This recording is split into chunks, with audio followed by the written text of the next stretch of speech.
Brought to you by Agilus Diagnostics.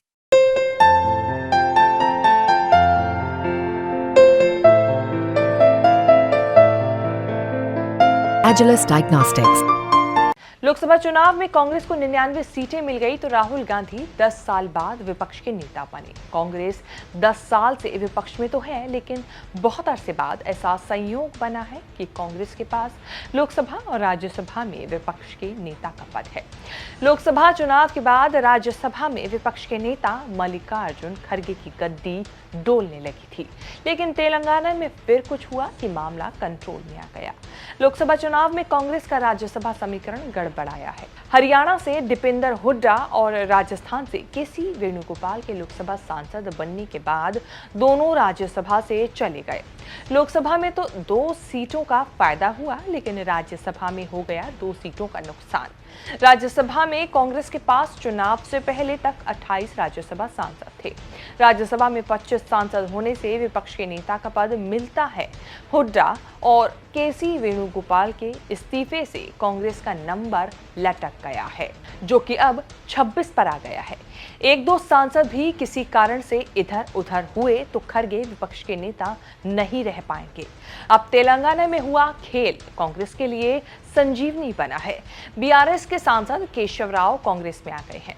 Congress में आने पर केशव राव ने करीब 2 साल का कार्यकाल बचा होते हुए भी इस्तीफा दे दिया। अब केशव राव वाली सीट कांग्रेस के पास आ गई है। तेलंगाना के 64 विधायक होने से कांग्रेस का उम्मीदवार उपचुनाव में राज्यसभा पहुंच जाएगा।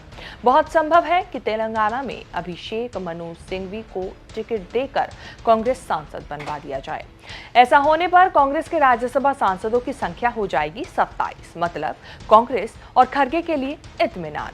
कांग्रेस का नुकसान ये है कि दीपेंद्र हुड्डा और केसी वेणुगोपाल वाली सीटें कांग्रेस के हाथ से निकल गई हैं। इन 2 सीटों पर कांग्रेस का नुकसान बीजेपी के लिए फायदा बनेगा।